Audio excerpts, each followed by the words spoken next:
that was the interesting bit. Now we get the boring bit where we're going to go, we're going to look at how we implement the curve, we're going to look at projective coordinates, we're going to look at how we do multiplication, and thank you, and we're going to look at protocols. But before I do that, I've been reminded by my beautiful assistant that I missed something earlier. Any of you who are finishing your PhD or coming to the end of your postdoc, we have many postdoc positions available in Bristol. Please apply on the website and you can come and do really interesting work with us. We've got people kind of theory all the way through to practical building chips and stuff and looking at power emanations, etc., etc. So we're interested in all sorts of people. Please apply. We're a very good place to work. Apart from the fact it rains and it's... What else does Marcel want to put about Bristol? Okay, but anyway, yeah, loads of postdoc positions. Please apply. Or tell your friends as well. Yeah, if you don't want to apply, tell your friends. If you want to get rid of someone from where you are currently, tell them to apply. Yeah, you got the point, right? Okay, so we're going to look at curve arithmetic. Okay, so I said that the elliptic curve actually lives in some sort of projective space. So the question is what projective space? And the question is all sorts of projective spaces. So, okay, so what do we mean by projective space? Basically, we add a z coordinate, okay? Is essentially what we do. Now, the question is how much of a z coordinate do we add? Where's my, there we go. So, we go back to writing y squared equals x cubed plus ax plus b.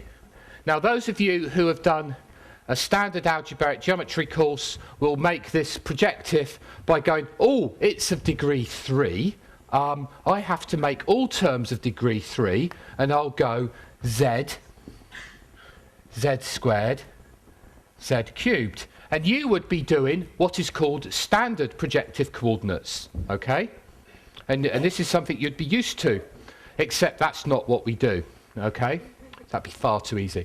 Okay, so the thing is that these things come with certain weights. It just makes the arithmetic so much nicer if we projectivize it in a completely different way. In that what we actually do is say this is actually of degree 6, okay? Because x is a function of degree 2, y is a function of degree 3. So to balance it all out, what we have to do is put a 6 there, and then a 4 there. And then it's perfectly logical, yes? And this is what's called Jacobian projective coordinates, okay? Now, projective coordinates, who doesn't know what projective coordinates are in geometry? Right, okay, very simple projective coordinates. You have an x and a y coordinate, add a z, okay? You have x and y, add a z. Now, the fancy way of looking at this is that in projective coordinates, every point x and y in the normal plane corresponds to a projection, a line in the projective space. Because basically, to get from here to here, you set little x in the normal projective coordinates to be x, a big X over z. And you set little y to be big Y over z. Yeah? I've kind of switched them around. That should be big and x, but here we go.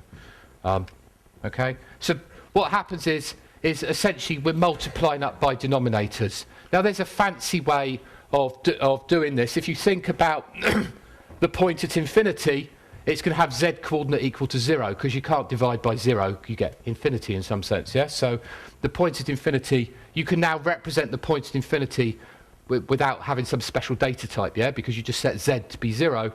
But all the points are equivalent if they kind of multiply through by the same value. So in normal projective coordinates, this is equivalent to, this is equivalent to lambda x, lambda y, lambda z. So you can multiply through by lambda for normal projective coordinates. For Jacobian, you have to kind of weight them correctly. So basically, you add an extra coordinate. That's about as high-tech as you want to be. Why do you want to add an extra coordinate? Well, What did I say the second rule of implementing cryptography was? Never divide. Brilliant. So if you never want to divide, what do? You keep the denominator and you never use it. Yeah? So you need somewhere to store that denominator. That somewhere is the z coordinate. Simple as that, yeah? Okay. So there are different ways of representing these things. There's projective standard coordinates you'll see in a standard course on algebraic geometry. There's Jacobian projective coordinates that we use in elliptic curve cryptography in characteristic P. We use Chudnovsky coordinates, which come from a very old paper, well, early 80s paper of the Chudnovsky brothers, where you store x, y, z, and z squared and z cubed just for the fun of it. That does mean you don't have to compute other stuff, so it is not just for the fun of it, but that's sometimes used. Lopez-Darhab, that's quite popular in characteristic 2, or you could use a mixed, which is a combination of any of the above, which we'll come to in a minute, which isn't as stupid as it seems.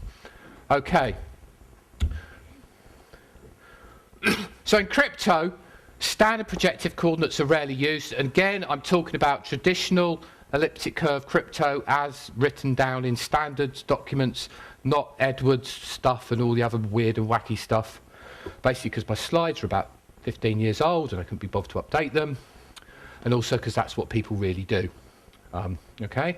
So we're going to concentrate on affine coordinates. That's what we've already done, x and y. We're going to concentrate on Jacobian projective Lopez-Darhab for characteristic P and characteristic 2, and a mixture of the two, these mixed coordinates. Okay, so remember the second rule was never, never, never invert, because inversions are very, very slow on a computer. So what we do is we trade the number of multiplications we're prepared to do for inversions. So if you say, well, inversion takes 4 multiplications, then my algorithm will go faster if I can replace the inversion with 3 multiplications, say. Yeah? So I want to increase the number of multiplications to get rid of the inversions in a way that gives me efficiency. Now, third golden rule of elliptic curve crypto is you only care about point doubling, yeah? Right, so you only care about point doubling, so that's going to be vital. Right, so in characteristic P, what we saw earlier was that we, ignoring the additions, which we don't care about, we can add in 3 multiplications plus 1 inversion. And we can double in 4 multiplications and 1 inversion. Okay? When we go to projective coordinates, we can add in 16 multiplications and we can double in 10 multiplications, no inversion. I'm going to show you how to do that in a minute. Now, the interesting thing is mixed addition. Now, mixed addition takes a projective point and an affine point and adds them together. So or equivalently, it takes a projective point and another projective point for which you know the z coordinate is equal to 1. Yeah, which is equivalent to it being affine. Yeah? And it adds them together. And because you know the z coordinate is equal to 1, because you know 1 times whatever is whatever, you don't have to do that multiplication. And so the number of multiplications go down to 11. Now, that might seem to be a trivial optimization. Multiplication by 1 you don't have to do, so it drops down. But that's going to be important when we look at some algorithms for point multiplication. Okay? So we're going to give you the formula for computing the addition law, okay, in projective coordinates. Now, how do I come up with the following formula? Well, I take the affine law, which I had the formula on the previous slides.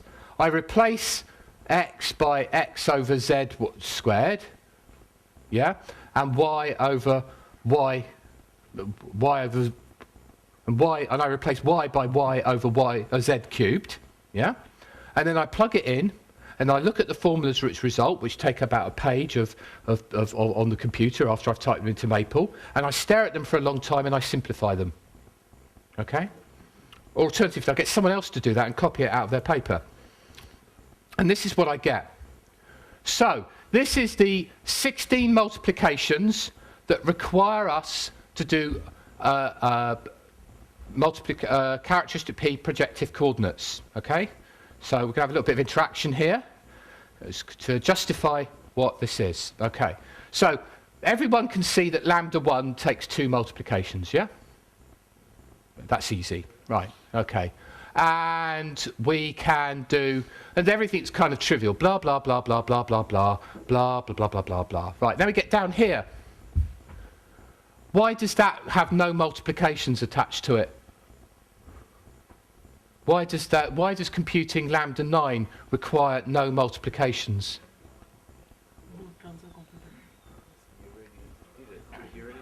Because I've already got lambda 7 times lambda cubed squared, and 2 is just a shift, yeah, okay, right. So that's good. So, okay, so we're there at how, this is the kind of level that you have to work at when implementing this. Now let's look at y cubed. There's 3 multiplications there. Okay? Okay, so I'm going to already... Squaring and multiplication is the same cost though? You don't have any optimization? No, well, sort of, yeah. Squaring and multiplication are going to be the same cost. Yeah. Yeah, you can kind of tweak. So you've already computed lambda 3 squared, so you don't need that. So you've got 1 here, another 1, and that one there. So that's 3. Now we divide by 2. How do we divide by 2?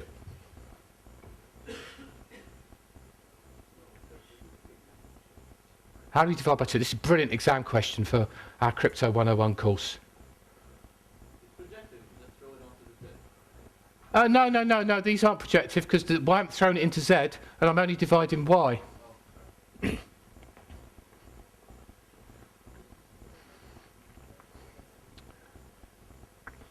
How do I divide by 2 mod P? What's that, sorry? Oh, that's really expensive, isn't it? Yeah. Okay, I've got a number. Okay, right, x. I'm going to divide x by 2. Right, what's the easy case? X is even. What do I do when x is even? Yeah, I go, right, so x is even, I do a shift. And I've divided by 2 really, really trivially, yeah? Right, now what happens when x is odd?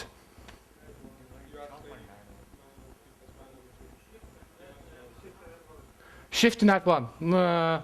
Well, that's, no, I wouldn't do it that way around. No. Right, x mod p is also equal to x plus p, isn't it? Yeah. What is p? Odd, right? So x odd plus p odd is even. And now what do I do? Divide by 2. Right, so to divide by 2, I either divide by 2 by shifting, or I add p and divide by 2. I'm guaranteed the result is less than p. So division by 2 is also trivial. Okay. Good. So that's my projective formula for addition. Funkily, well, if that's a word, if lambda 3, whilst computing that, is equal to 0, then I know that P1 is equal to plus or minus P2 without having to do, you know, because if I've got x, y, z and another x, y, z, how do I know if the 2x coordinates are equal without kind of dividing by z, which I don't want to do?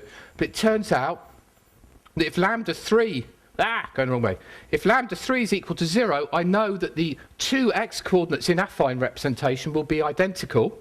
And if lambda 3 and lambda 6 is equal to 0, I know I should be doing a doubling. Yeah?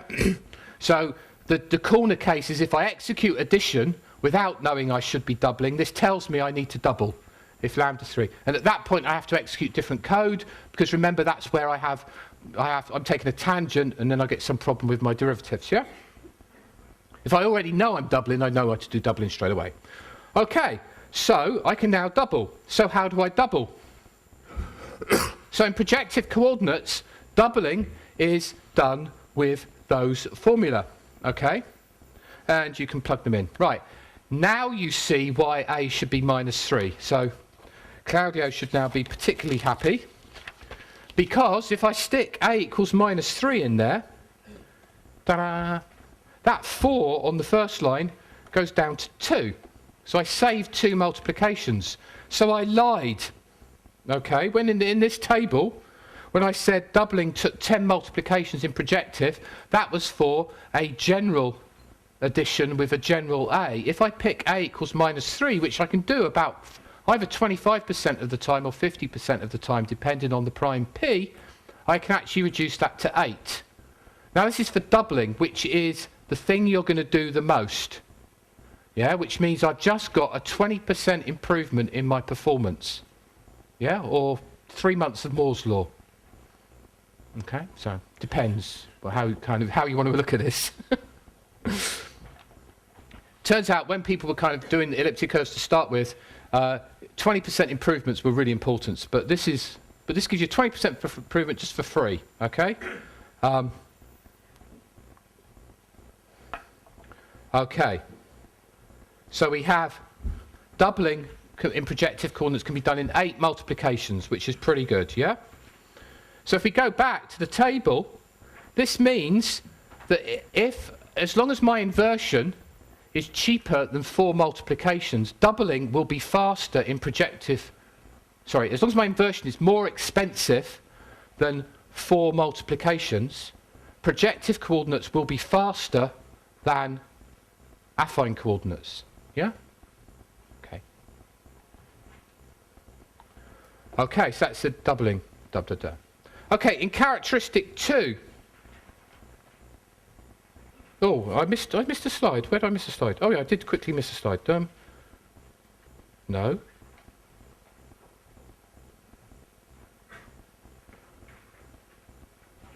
Yeah, I did miss a slide. How did I do this? Right. Oh yeah, right. Okay, so this, yeah, go back. Right. So the normal addition formula for 2 projective points is 16 multiplications. If I execute that code with z1 equals to 1, if I know beforehand that z1 is guaranteed to be equal to 1, then I can do what's called a mixed addition, where the first point is affine and the second point is projective, and I get a projective out. And there my number of multiplications drops to 11. That's doing nothing clever, yeah? But I can do that. Okay. Right. Characteristic 2. So in affine coordinates, I had addition was 2 multiplications plus 1 inversion. Doubling is 2 multiplications plus 1 inversion. But I'm going to show you with these Lopez-Darhab coordinates, I can get down to 4 multiplications for doubling. Addition's quite expensive, but the doubling is what counts. Okay? Right. Now, before I do it, I just want to look at this.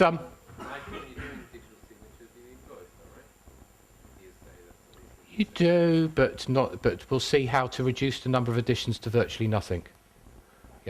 Yeah, we'll get there. Okay, so, yes? Doubling, I will show you that later on. Wait 15 minutes, half an hour, and you'll see that exactly why doubling is more important. But let's just pause for a second here, is that what people used to say is the following. If I have characteristic P curves, characteristic P is about normal integer multiplication, which processors can do fast. Yeah?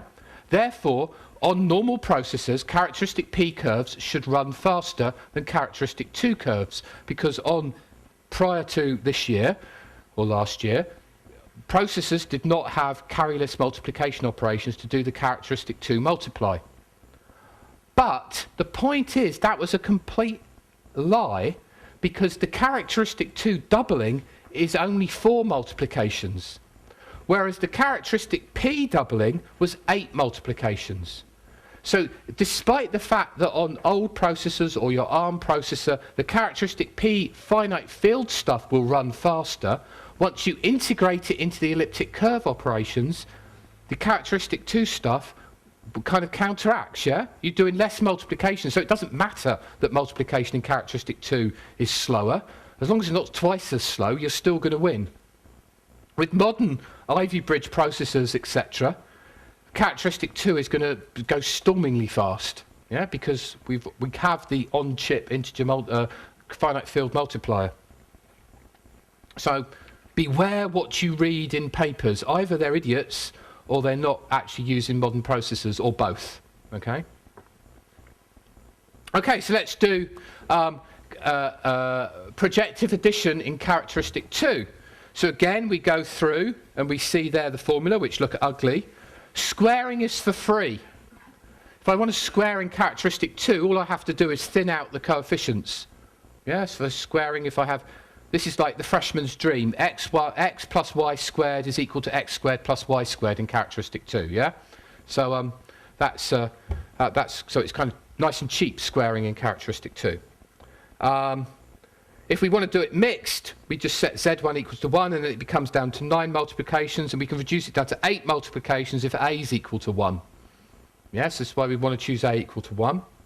Nice and easy. Point doubling can be go 5 multiplications or 4 if we choose a equals 1. Again, there's nothing really kind of miraculous here. So, to summarize, we have odd characteristic, even characteristic. There are odd things. And now what we want to do is answer your question, is why do we only care about doubling? Yeah.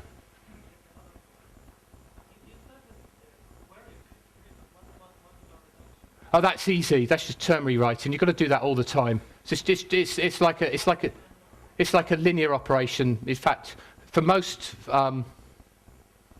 because the way you choose the polynomials, you have to do very little term rewriting. A bit like the trick I had with 2 to the 192 minus 2 to the 64 minus 1. It's very little rewriting back. Okay. So we want to do point multiplication. We want to take a point, we multiply it by an integer. Okay, and then we decide, oh, how do we do this? Well, we do this by taking our first year algorithms class, and when we were an undergraduate, and we do the binary method of multiplication, or exponentiation, or the Indian method, or the square and multiply stroke double and add algorithm, or however you wanted to call it at your university. Okay?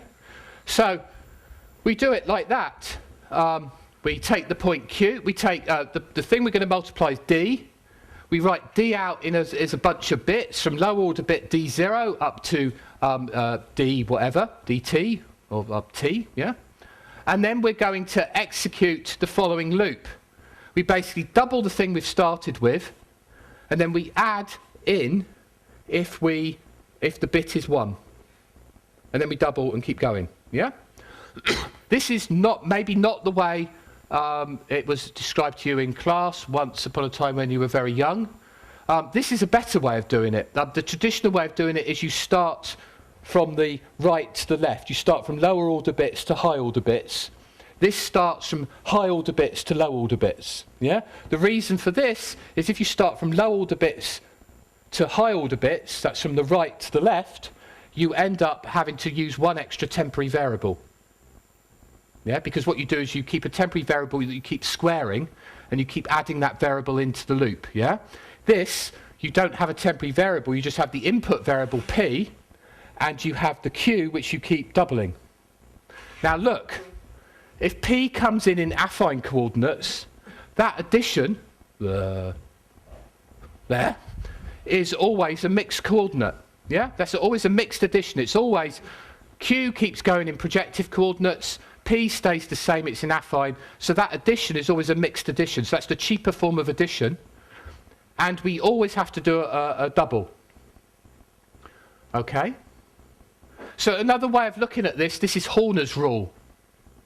If you look at Horner's rule, Horner's rule is usually presented as a way of evaluating polynomials, but you can also think of Horner's rule as a way of evaluating multiplication or exponentiation algorithms. So this is the Horner's rule method of doing it. Yeah? So it's much more efficient in terms of the underlying addition there. It's also much more efficient in terms of the amount of space you have to take. Okay, so how much does this cost? Well, it costs log of d point doublings and log of d over 2 point multiplications. So I seem to have lied to you. I seem to have said we don't care about additions, yeah? Where we've only got half as many additions for a random point as we have doublings. Okay? But the thing is we're going to generalize this a bit more. We're not going to run this algorithm for a number of reasons. One, it's slow. Two, there's an obvious side channel.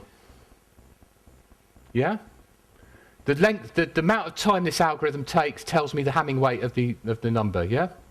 Pretty rubbish. And it's just rubbish, basically. in oh so many ways. But that's why we teach it to first-year undergraduates, yeah? Because it's rubbish. If it wasn't rubbish, we would teach it to final-year undergraduates or graduate students, yeah?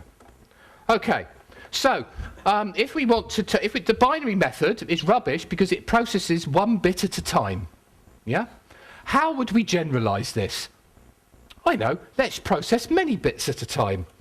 So, what we're going to do is process windows of length m, or r bits at a time. So we're going to process r bits in any one go. So, if we look at how the algorithm worked, what we did was we, whoops, go up. So this processed one bit at a time because we kept adding on this pre-computed value p, which was just 1 times the thing we started with, yeah? If we process 2 bits at a time, then we've either got to add on p, 2p, or 3p, yeah, in the loop, because we don't, we just take the chunk of bits and read it out. So if we do some pre-computation, which we do in affine coordinates, we can then run the loop and we can do half as many additions as we have in this loop. So it's log d over 4 additions we'd have to do, yeah? And that's if we process windows of size 2. Yeah? Well, it's kind of like I've missed there's something awry there. It should be over r plus 1. That's the maximum number of general point additions. Okay, now what we do is we slide. Okay? So in the sliding window method, okay, let's go back to taking 2 bits at a time. If I take 2 bits at a time, this is quite good with a picture, might be useful. In 2 bits at a time, what did I had to remember? I had to pre-compute p, 2p, and 3p. Okay, so I have my exponent I want to process, which is random piece of stuff like this. Yeah, and if I process 2 bits at a time, let's make it interesting. Okay, if I process 2 bits at a time and I start at the left-hand side, here I add on p, here I add on p, here I add on 3p, here I add on 2p, here I add on 3p, p, 2p, p, and then, well, let's make it 0, yeah? Right. Now for the sliding, what I do now for the sliding window method is I don't pre-compute 2p. Any even number I don't pre-compute. I only pre-compute odd numbers, and I'm only going to add on odd numbers. And the way I do that is when I get to this 2p, I kind of add in that, and then I slide the window along. Yeah. So I kind of my window slices get bigger and bigger. Yeah. So this one, so I kind of get here, I slide to the next one, and then kind of add some stuff in, and then add in, and then kind of skip over all the zeros, and always add in where the least bit of my window is set to 1. Yeah? And this means I have to store less, which means I have to do less pre-computation, and 2, the number of things I have to add on is less and less. And then I go, oh, there's something I can do with elliptic curves that I can't do when exponentiating in RSA. When I exponentiate in RSA, I go m to the power d, yeah? And I have to expand d out. I can do exactly the same trick with RSA, and expand d out in an emery sliding window, and I get, usually for RSA, I'll take window sizes of size 5 bits, yeah?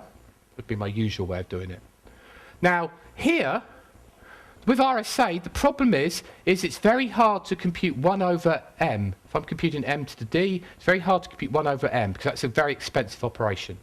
So negation in the, or the equivalent proper term is inversion in the RSA group is an expensive operation, yeah, because that involves an extended Euclidean algorithm to compute 1 over m mod n.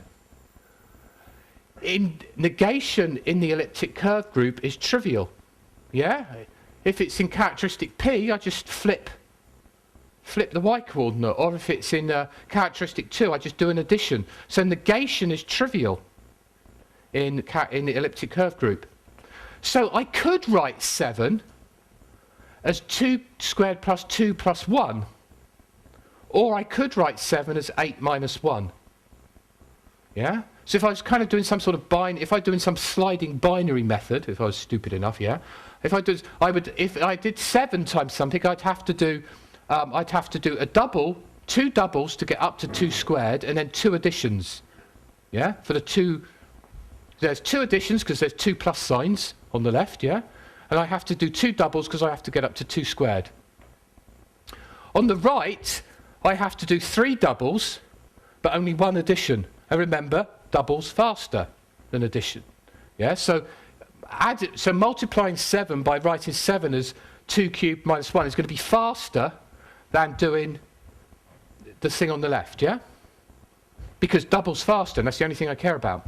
So you combine all of that stuff together, and you get the signed sliding window method. Right. So what do? First thing you do is you do a pre-computation. You compute all the odd multiples of p up to 2 to the r minus 1. Yeah, so up to window lengths of length r. So these are the odd multiples.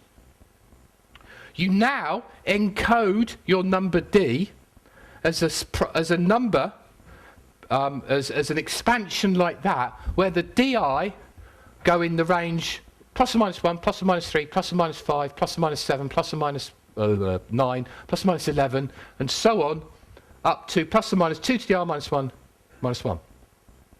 Okay? And that's just ternary writing, that's easy, yeah? So you write your di like that. Then your loop is as follows. You run down from L minus 2 to 0, you keep doubling, well, however much of the gap you've got.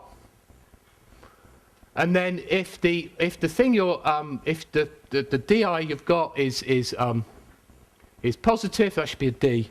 Li is greater than 0, should be a di is greater than 0. Then you add on p di. If di is less than 0, then you subtract p minus di. And you keep going. So what does this mean is that, well, we still have to execute as many doublings as there are bit length in the number. But the number of additions is dramatically reduced. So the number of additions we don't really care about. We can make it just becomes a negligible amount that we don't, well, we care about it, but the performance of a doubling just kind of swamps everything. Nigel? Yeah. Why don't you optimize by hand also doing 2 to the times 4 or times 8? Oh, you can, and then you get with endlessly boring papers, yeah. Yeah, people have done that. But it just doesn't buy you enough for you to worry about it. Because you're going to have to kind of like... Instead of doing log D, yeah. you could do log D half. Or half the quadruplings or whatever, yeah. It doesn't really buy you anything, yeah. It's kind of, you get like a minuscule performance improvement. Okay, so, lesson is, in all cases you have to do log to the base 2 of d point doublings, and you have to do, so doubling is all the time, you always have to, so it's optimizing that is the thing that matters. And this is my point about characteristic. So as these extensions become more prevalent, characteristic 2 fields will start beating the pants off characteristic p fields on standard desktops by a long way. Okay, does that answer your question? Why you want doublings only? Yeah, cool. Right. So now we're going to do standard protocols. Before you go, so there are like certain curves which are chosen which will give you even better, right? So Coblett's curves. Okay, Coblett's curves, right.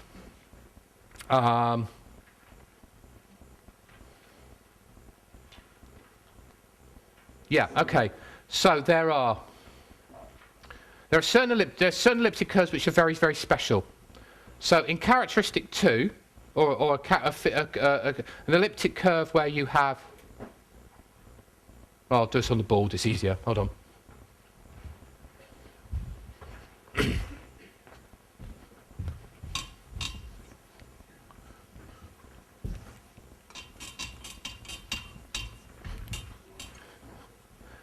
Okay, so how did this this stuff work? So what I have is I have an elliptic curve over some field K, yeah? And I'll take another elliptic curve over the field K, and I have a map between it. And this map is the P goes to 2P map, yeah, the doubling map. And what on all these exponentiation algorithms, all they do is they basically rewrite the thing I'm multiplying by as some sum of some integers times the application of the doubling map. I'll call it phi. Okay? That's all they do, in some sense. Yeah? And then they apply that to some point P. So you can think of binary addition like that. Yeah? Binary multiplication like that. Okay. And that's because we picked phi because we like the multiplication by 2. We like doubling because it's nice and easy. Right, now let's take an elliptic curve where I'm interested in the group over fp to the n, say. Okay? For which Koblitz curves is an example. And I have e of fp to the n. Okay, so I take my elliptic curve and I'm looking at it over an extension field of a finite field. But the elliptic curve itself is defined over fp. In other words, the coefficients are defined downstairs. Yeah? Yeah? Everyone happy? Yeah? So I can imagine in characteristic 2 I could have y squared plus xy equals x cubed plus 1, say, if that works. Yeah? That's defined downstairs, but I think of it defined over f2 to the n. So I'm interested in the coordinates which lie over f2 to the n, despite the fact that the curve is defined downstairs. Yeah? In this case, there's another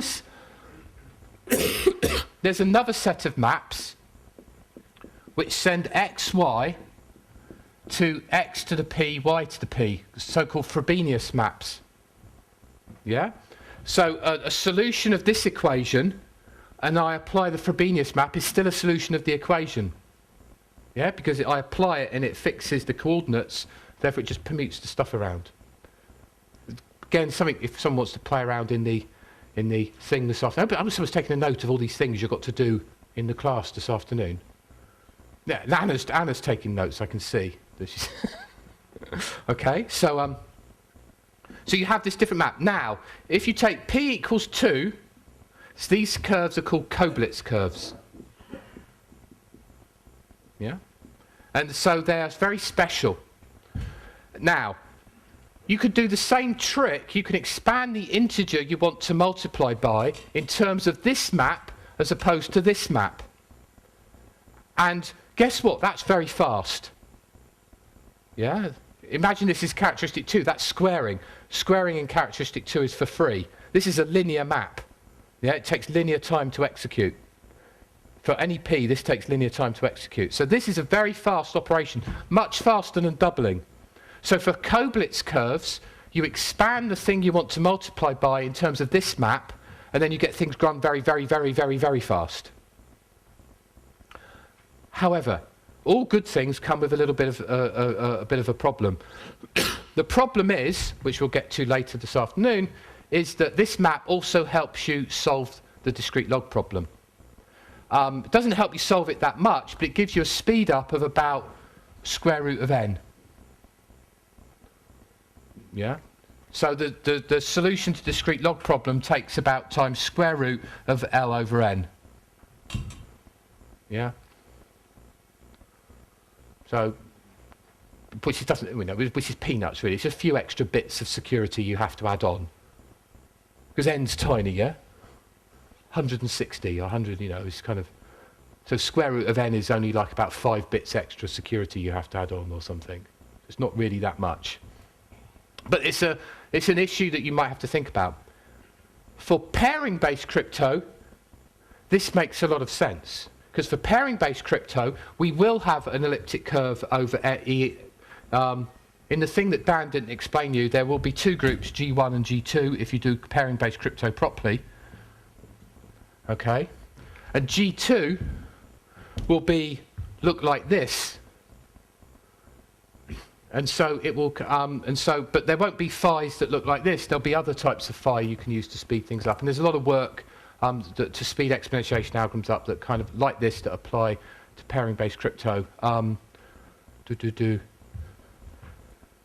So Galbraith, Scott, and someone else have lots of work on this. I can't remember the other author, but there's lots of stuff. Another question. Yeah. So any method for exponentiation is basically computing addition chain for the exponent, right? Yeah.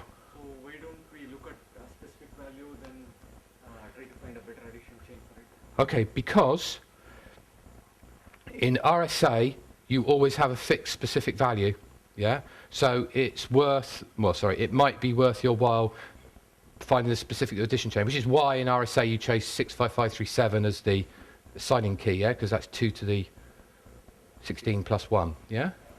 For elliptic curve crypto, you keep computing new Ds. They're new Ds every time, almost all the time. And computing addition chains is NP complete. So you'd have to run an NP complete algorithm to come up with the addition chain to be able to execute. So it's not worth your time. So it's cheaper just to do it. Yeah. Okay, so we're now going to look at some protocols. Hopefully, these are all relatively straightforward. When do I stop? 1:30, okay. Right. So, the most trivial thing to understand is Diffie-Hellman. Okay, so we take an elliptic curve for which the discrete logarithm problem is hard. And we take a point of large prime order. Okay, so I should probably, before going very fast or very slow, how many people have done a basic course on crypto? No, let's start again. How many people haven't done a basic course on crypto? Genius, good, okay, good. Right, Diffie-Hellman, you know how it works, yeah? Yeah, right, so we take Diffie-Hellman, take point P, which is the base point, and, I should stop, yeah, that's actually a point there, right. So, earlier today, I said there are two ways of generating the point P, yeah? And I gave you the algorithm to generate the point P. That was way number one. No one asked me what the second way was. Okay? The second way is, if you're doing this in the real world, okay, what you do is your elliptic curve will be defined for you by NIST, or by ANSI, or by some standards body, yeah? And it will be specified. And along with that elliptic curve, guess what will also be specified? The P, yeah? So you actually just read the P, you just look it up, yeah? So you don't even have to generate it yourself, okay? So that's the second way of doing it, just look it up. It's much easier than doing the generation, yeah? Okay. So we take the point P, which is given to us, or we generate it somehow, of large prime order, and Alice produces y times P, no, sorry, x times P, Bob produces y times P, they exchange them, and then they get the same key. And it's this very, very small bandwidth if you use this point compression, which means just send x and just send a bit for the y. Yeah? In fact, actually, you can kind of do funky things here. You don't even have to, just because you're doing Diffie-Hellman, you don't even have to send the x to the y. You can do things called Montgomery ladders for Montgomery curves, which only involve x coordinates and all sorts of funky things. Okay, so there we have this. The trade-off in bandwidth is worthwhile there for keeping a square root? Well, it depends. What in general? These days, who cares? Yeah. Yeah, it depends on your environment. If it's RFID tag, you might. If you're trying to print this on a. Doing a TLS server, you wouldn't be using point compression. Yeah, but that's a very TLS-centric view of the world. Yeah, I mean, you might want to. If you're trying to put this on a barcode, you actually you've got 256-bit curve. You don't want to have 512 bits on a barcode. You want 257 bits. Yeah.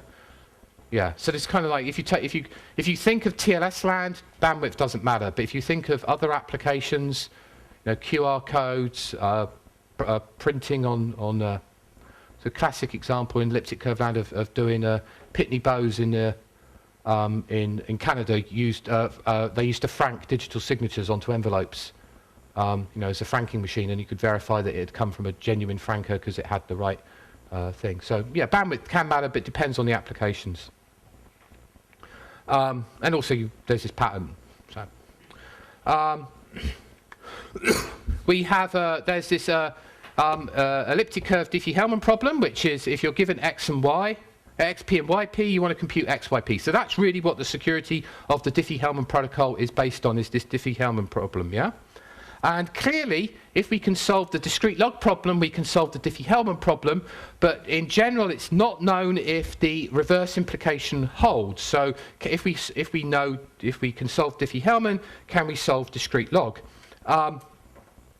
There is a kind of equivalence for black box groups, which follows from work of Dan and Maurer, Wolf, and others, which uses elliptic curves in a crucial way. So we have, so you can take an arbitrary group, and you can prove for certain parameters of the arbitrary group,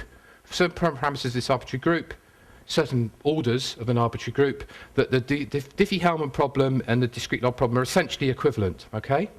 And to do this proof, you need to use elliptic curves, which is a really funky, very cool thing, I mean, which no one's going to have time to look at. Do it in the afternoon session. You could look it up on the paper. That's very good. However, you can actually run this algorithm to do this reduction for specific choices of the black box group. And so we've done that for all the curves that are used in the ANSI standard. And for the ANSI standard, we actually have a tight reduction between every single elliptic curve group used and the Diffie-Hellman problem and the discrete log problem. We actually quantify this gap. Yeah, but you have to run this algorithm for every new group you get. You have to run it. This is good reason to use curves in standards, because then people have done the work for you. Okay. So the problem with Diffie-Hellman, because I'm just about to introduce digital signatures, is that we have this man-in-the-middle attack, and that's because we don't authenticate either end. Blah blah blah. It's kind of obvious. So we need people to sign messages, so we need a signature algorithm. You've all done Crypto 101, so this is easy. And so we have the station-to-station protocol, which is better because there's all these other sort of attacks and stuff that you have to worry about if you could be bothered about security models for key agreement protocols. Okay, so here's a very specific, famous key agreement protocol based on elliptic curves. It's called the MQV protocol. It's used quite a lot in certain applications. Okay, so the thing is with station-to-station is that, or even just signed Diffie-Hellman if you just wanted to be really kind of moronic, is that we transmit AP. So Alice and Bob have long-term static public keys, okay? So they have long-term static public keys, and then they exchange ephemeral keys, and then they authenticate the exchange of the ephemeral keys using their long-term static keys with the signature, and then they derive the final key, yeah? So in some sense, the security of the whole protocol depends on the fact that they have got long-term static keys, and they've used these in the protocol in some way to authenticate the transaction, yeah? Same is true of station-to-station, which is just slightly more secure. MQV is different.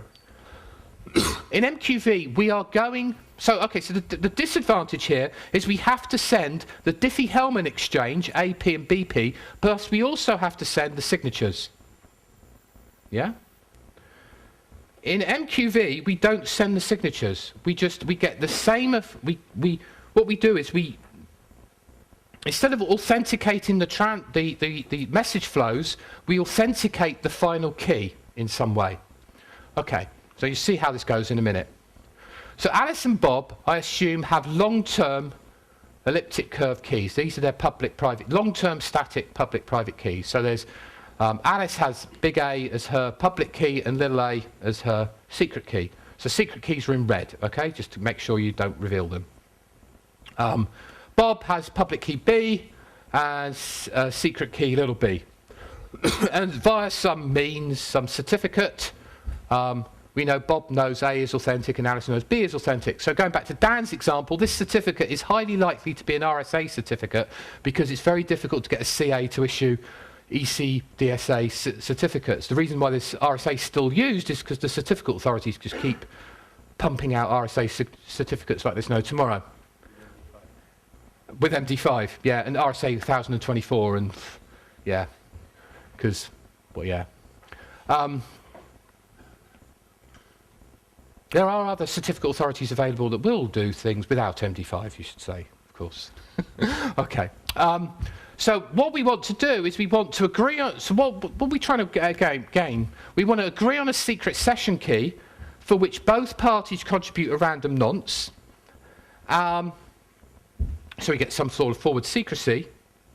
And we want to get this in an authenticated way that both parties also had to use their static long-term keys, long-term secret keys to derive the session key.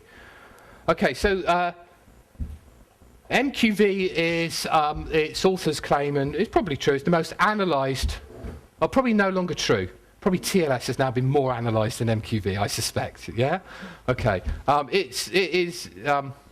it's one of the most analysed authenticated key exchange mechanisms available. NSA like this one. The MQV authors are also Law and Salinas, who worked for NSA. Okay, so what happens in the MQV protocol? We have these long-term keys that we've already got, and then we exchange, and this is all we exchange, is ephemeral Diffie-Hellman keys. Alice computes little c times big P and just sends that to Bob. Bob computes little d times big P and sends that to Alice. So this looks like a standard Diffie-Hellman key exchange. No signatures, no nothing. However, what's going to happen is that the final key derived is going to depend on big A and big B as well. So this is what happens in the protocol. Okay, let's assume you're Alice for the moment. If you're Alice, what do you know? You know big A, big B, big C, big D, and you know your static secret key A, and you know your ephemeral secret key little c. Right. Let's assume we've got some group G, then this is this trick with setting L to be 160 over 2, which in other words the group size divided by 2 is purely for efficiency reasons. It's purely to make things run faster. Okay, so what I do is I take my integer, my key C, my public key, my ephemeral public key that I've got, it's mine, and I convert that to an integer somehow. Just take its bit representation. And I reduce this modulo 2 to the L. Are you okay? And then I just add on 2 to the L to make sure it is L bits long. And then I take the ephemeral key that Bob has just sent me, and I do the same with that. So I've got two things now, S and T, derived from the ephemeral keys that have been exchanged. I now compute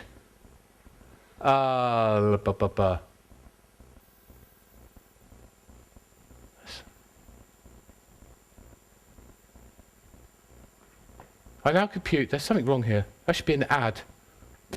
Yeah. I now compute H is C plus S times A, which is secret, because C was secret, A is secret, S is the thing I've got. And now I compute T times D plus B, which anyone can do. And then I multiply it by H, and that gives me the key K. I'm kind of mixing between additive and multiplicative notation here. That's why the D plus, it should be D plus B. Yeah. So red indicates secret? Red indicates secret, blue indicates public. Just try told us that we can annotate it in red in our slides and Ah, the cheap printer.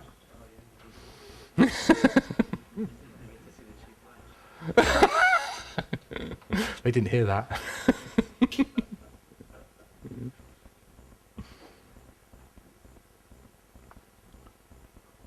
There's nothing special about it curve, right? Yes, no, yeah, this is why I kind of get mixed, yeah. Yeah. But it's widely... Another question, the equivalent to talk between Diffie-Hellman and discrete log, you actually define computational Diffie-Hellman, not decisional. It's computational. Decision? Whoa, boy, that's hard. Because computational is not enough for Diffie-Hellman. Yeah. If you hash it, it is. But you're going to hash it in the end, aren't you? No, but you're going to hash it in the end. In the real world, you're going to use the random oracle and you're going to hash it. You in theory land are going to do something different, I know, but in the real world we're going to hash it and use the random oracle. Okay, done? Yeah. Yeah? So why do we require final session key to depend on that? Okay, so here's the thing. Right, so let me just finish this and I'll come back to that, right? Okay, so if you look at it from Bob's perspective, they kind of switch round, and then the final key in multiplicative notation, because I'm being really horrible here is that it's basically you're just raising the base point to the to the secret key H that Bob created and the H that Alice created. Now, the reason why you want both in there is that, right, I've got a key, yeah? So you and me have got a key. I've got a key, you've got a key. We will only have the same key if you used your secrets to generate it, and I used my secrets. And our secrets correspond to the fact that we used the public keys. We didn't exchange the public keys in that protocol. They came from some certificate authority, yeah? So if the keys we have at the end are the same, which we'll then confirm with some key confirmation step, or use them in some protocol, if they are the same, then implicitly we have key we have key authentication. Yehuda looks confused. How do you do the computation? It doesn't P equals G, that doesn't... Yeah, I kind of mixed up the notations here. I just kind of cut and paste this from something about standard Diffie-Hellman. So that you don't do the computation, you do the computation on the previous slide. So hold on, this is correcting your slides as we go. That K should be D, that should be D plus B, if memory serves me right. And then the P at the P here should be K, and that should be P to the H Alice, H Bob. So that G should be P and that should be K.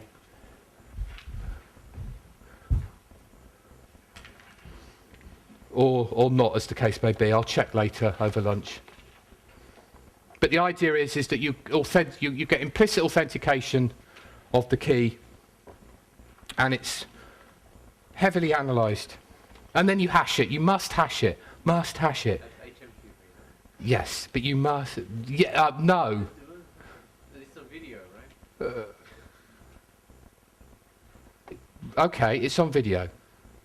HMQV, hashing MQV, in the original MQV, if you read the original MQV standards, it's hashed. Yeah? So the MQV paper explains this is how you agree a key, and then it's quite clear that you should hash it. And all the standards said you should hash it. Then HMQV comes along and says, oh, you should hash it. And everyone goes, no shit. Yeah? Yeah? In fact, actually, the second version of the HMQP paper makes that very clear. Yeah. So it's just a different analysis? No. It says it's not. It's that the HMQ paper made a big point about the title was about H. The original version of the paper said, "Oh, we're hashing it," and then it was pointed out everyone hashed it anyway. Yeah, no one in their right mind would ever use a key without hashing it. Yeah. Yeah, we won't go there. Right. Yeah, because it's on video. Okay. What's that? That sounds interesting. No. Right. So, hybrid encryption. So, elliptic curves are often used in hybrid encryption. So, the standard elliptic curve encryption scheme is what's called ECIS, or Elliptic Curve Integrated Encryption Scheme. This is based on Bellare and Rogaway's DHIES, which is the Diffie-Hellman Integrated Encryption Scheme, which was originally called the DHAES, which was Diffie-Hellman Augmented Encryption Scheme. But that was before anyone came up with the idea of calling a block cipher AES, and then they changed all the names. So anyway, so that's the history. And what it does is it's in the ChemDem paradigm, so we have this key encapsulation mechanism, and then we just encrypt bulk data with a symmetric key. And you've probably all seen this before, so it's kind of boring. So a key encapsulation mechanism, you take some ciphertext. Well, you take some algorithm that outputs a key and a ciphertext. You send the ciphertext to the other guy, and you keep the key to yourself. Then the other guy has a decapsulation algorithm, which takes the ciphertext and gives back the key. And then you've both got a key. And then you can use that key to do something else. So that's kind of obvious.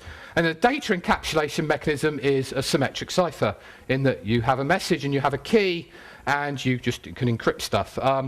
The thing is with a data encapsulation mechanism is that you only use the key once, so it doesn't need to have very, very strong security guarantees as a symmetric cipher. So for example, you could take CBC mode with a Mac, and you could take CBC mode with the 0 IV. You wouldn't need to be randomized. Yeah, so it would be perfect because you're only going to use it one time, so randomized encryption of the DEM is not necessarily needed. Okay. And then you glue them together in a hybrid cipher. Okay, so this is slightly different from if you looked at RSA. The usual way you kind of think of RSA, but it's not the right way to think of RSA. Is you take a key, you encrypt it with RSA, and then you use that key in the block cipher. But that's not really what you do. What you're really doing is that the algorithm comes up with the key for you, and it's like the RSA has been used as a chem. Yeah, so you don't really put a message into the RSA. It's not really a message. Okay, the DEM construction, as I said, you can just encrypt their MAC, and that's what you do, and that's what the standard does. You need the chem to be secure, you need the DEM to be secure, blah, blah, blah, blah, blah. This is all boring stuff because you've all done Crypto 101. Right, so ECIS is going to be of this ilk. We are going to use a DEM, which is going to be encrypt their MAC in the standards. It will always be encrypt their MAC. And we're going to use, as the chem, we're basically going to use the static Diffie-Hellman. That's the traditional Diffie-Hellman from the original Diffie-Hellman paper. Okay? And then we're going to hash it. It's been analysed to death by all sorts of people. Some of them better than others. Better one is the original one. The Abdallah et al. Then, so the components are as follows. We have some symmetric encryption scheme SIM, which takes an encryption scheme and a decryption scheme and has some message space K1. We have a MAC function, which has message space, a key space, sorry, K2, and a key derivation function. Think of a hash function, or not, as the case may be, but think of a hash function. And then the ECIS algorithm is a triplet of algorithms, keygen, enc, and dec. Okay, so the keygen is we just generate a static Diffie-Hellman key. Okay, so that's just the static Diffie-Hellman key, which is the key generation algorithm. Now, to encrypt, what I do is I just create a ephemeral Diffie-Hellman key. So I produce some key k, ephemeral key k, and so U is the thing I exchanged if I was doing a Diffie-Hellman exchange. Okay, T is effectively the Diffie-Hellman secret. Yeah, I've taken the public key from the user, which is Q. That's got some Diffie-Hellman component in it. I then multiply it by my ephemeral key K. That gives me my secret key T-ish. My Diffie-Hellman secret T. I now apply the key derivation function V to get two keys, one from the message space of the encryption algorithm, symmetric encryption algorithm, think of AS CBC mode, and then one to get the key for the MAC, think CBC MAC, AS CBC MAC. And then I encrypt the message with the encryption scheme, I MAC the ciphertext with the MAC scheme, and then I transmit U, C, and R. Okay, this is the standard way we would do encryption with elliptic curves. Standardized absolutely everywhere. And then to decrypt, what do? I take my U, C, and R, I multiply the U by D, that recovers the Diffie-Hellman secret, I hash it, or apply the key derivation function to get K1 and K2, and then I check the MAC, and then decrypt if the MAC is valid, or I decrypt anyway, because I want to avoid timing attacks or whatever. Okay? And this is what's used. It's standardized everywhere. It's in fact practically the only one that's standardized and ish deployed. No one really cares about public key encryption. No one ever does it. However, the standards are confusing. And they're confusing for all sorts of reasons. Because there's all sorts of very, very subtle attacks on this protocol depending on V. So, for example, a common thing people do is that they take my elliptic curve point T, and now what I'm going to do is I'm going to apply a hash function. I'm going to be clever enough that I know how to. I'm going to apply a hash function, but I'm only going to apply a hash function to the x coordinate of T. Okay, so here's the test for for those of you who do theoretical crypto. If I just took v as hash of x coordinate of t, where's the attack? In the theoretical world. I'm not saying an attack in the real world, it's attack in theory land. CCA attacker, they can change the U to the negative y. Yeah, yeah. So basically I get attack against the CCA-ness because so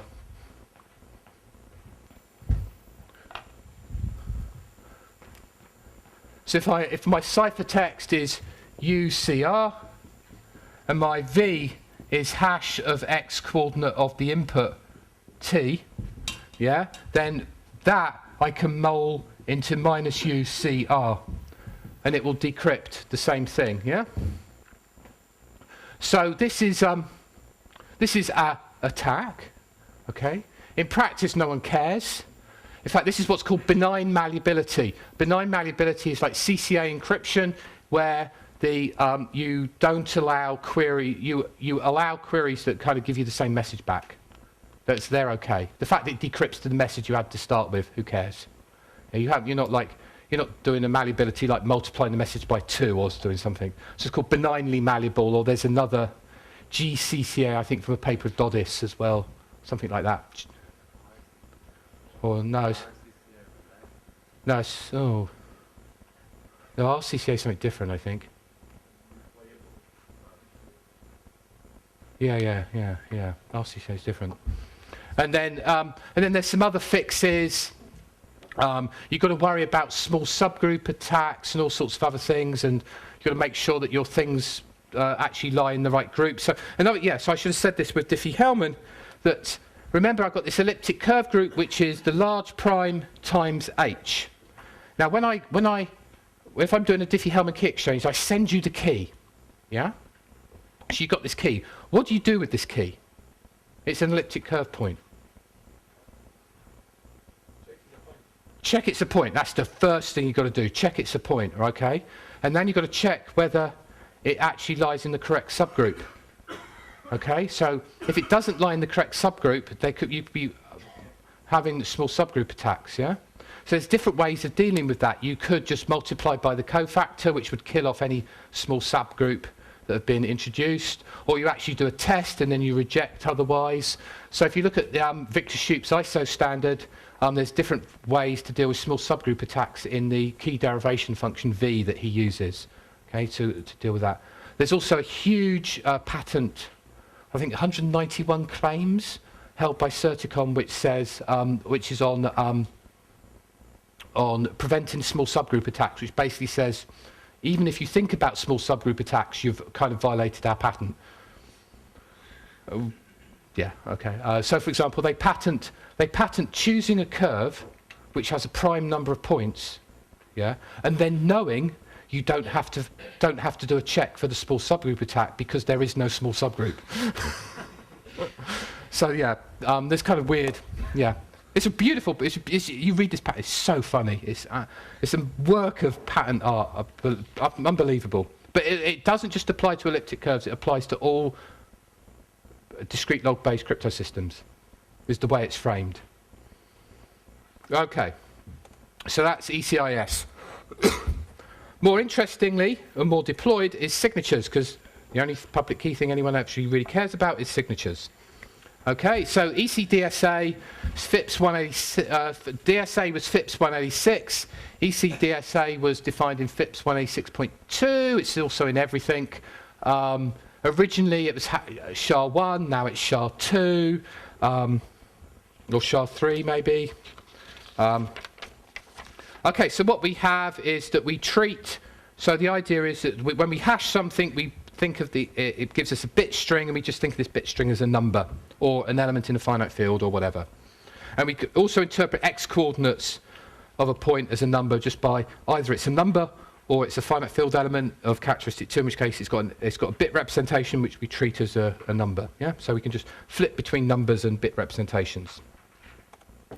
Okay, setup. We take an elliptic curve over fp to the n, take a large prime p, we've got this h is the cofactor, q is the big prime now. These set are called the domain parameters. We share these domain parameters over many, many, many, many users. For example, you just look up the NIST domain parameters or whatever. Then you have the private key is D again, and the public key is Q again. Nothing surprising there. Oops, page down. Right, signing. You take your point P that you got from your standard. You multiply it by an ephemeral key K, and that gives you XY.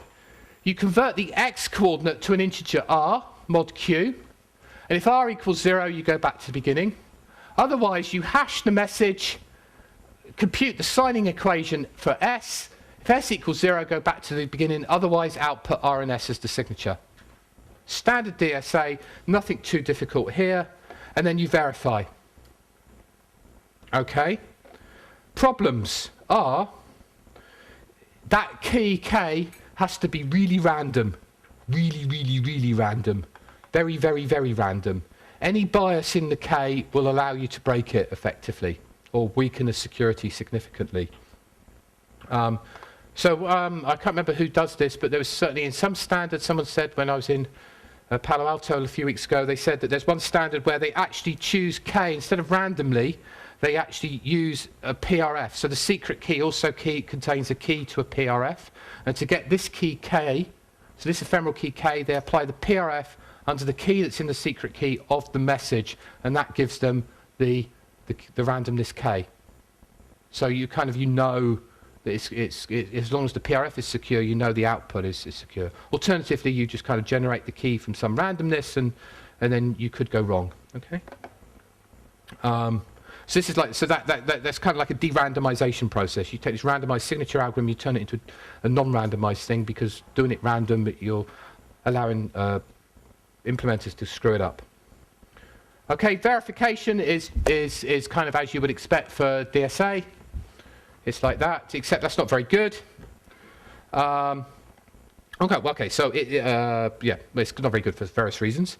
Okay, so what's nice about DSA is that signing with elliptic curves is much, much faster than RSA. Okay? Much, much faster. However, verification appears to be slower at low security levels. So if we take 80-bit security, then RSA verification is much, much, much, much faster. Okay, I've seen some evidence that says when you go up to very, very large security levels, like AES 256 levels, like astronomically sized security levels, that EC DSA verification becomes faster than RSA verification. However, remember with a signature, you verify far more often than you sign, especially if it's a certificate, yeah? So actually verification time being small is actually quite important, which is probably why certificate authorities still use RSA. The size of the signature is much smaller than RSA, but over time it's going to scale better. So as I say, for very, very large parameters, this works. So this is, so EEC DSA is like if you're mandated, it's like one of Suite B algorithms for digital signatures for US government. It's kind of embedded in all sorts of operating systems, etc., etc. But very rarely used for certificates because they don't issue them. Okay, the other problem with DSA is the security proof is a stroke non-existent, stroke mad, depending on your point of view. You can kind of vaguely prove it in the generic group model under some weird assumption on the hash function, very weird. There's very few analysis you can do, whereas Schnorr signatures is a much, much cleaner algorithm, and it's standardized by ISO, and the proposal is this will be in the next generation chip and pin cards, okay, because we got it through ISO and whatever. So chip and pin will be using EC Schnorr, hopefully in future. And basically, it's just the standard Fiat-Shamir transform of an identification protocol. And the key difference is that you hash the ephemeral thing. Okay, you take your ephemeral key K and you stick it into the hash function. Yeah.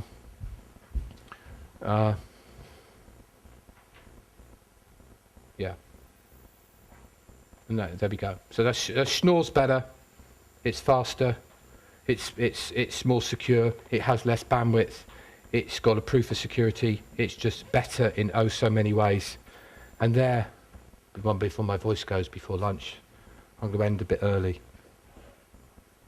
Yeah. So, any questions about protocols and stuff? No?